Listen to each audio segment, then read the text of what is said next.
নগরীতে তো নৌকো চলে না, এখানে লগি বৈঠা নিয়ে আসার আহ্বান জানালেন কেন? এই আহ্বানের মধ্য দিয়েই হত্যাকাণ্ডের গন্ধ পাওয়া যায় এবং সে তার নির্দেশ অনুযায়ী তারা ঢাকা মহানগরীতে রাজধানীতে এসে সারা দেশ থেকে লগি বৈঠা এবং আগ্নেয়াস্ত্র নিয়ে জড়ো হয়। আর আমাদের নির্ধারিত প্রোগ্রাম ছিল বিকাল ৩টার সময়। আর সকালবেলায় আমাদের নেতা কর্মীরা স্টেজ তৈরি করার কাজ করছেন। স্টেজটা ঠিক এই অল্প একটু ডান দিকেই রাস্তার ওই পারে আমাদের স্টেজ ছিল। দেখা গেল স্টেজ তৈরি করার সময় আমাদের অপ্রস্তুত নেতা কর্মীদের উপর তারা হায়নার মতো ঝাঁপায়া পড়ে এবং আমাদের লোকেরা বুঝে ওঠার পূর্বেই তারা কিন্তু আমাদের ৬ জন ভাইকে নৃশংসভাবে হত্যা করে, অসংখ্য ভাইকে আহত করে। কিন্তু তারা কিন্তু এই পল্টন মোড় কোনো সময় পার হতে পারে নাই।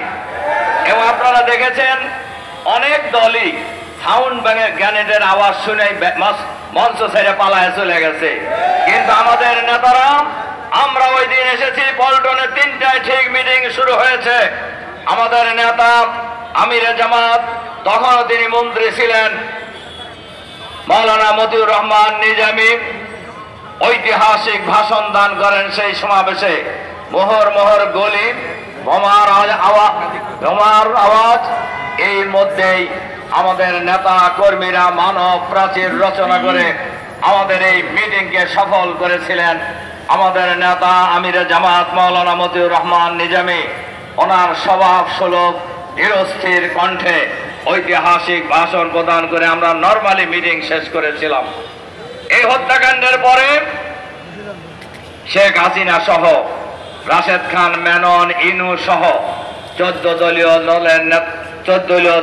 দলীয় জোটের নেতাদের সহ নেতা কর্মী সহ মামলা দায়ের করা হয়েছিল। সে মামলায় চার্জশিট হয়েছিল। অদৃশ্য শক্তির ইশারায় অধিকতর তদন্তের কথা বলে সেই চার্জশিট সেদিন সরায় নেওয়া হয়েছিল। এরপরে ক্ষমতা এসে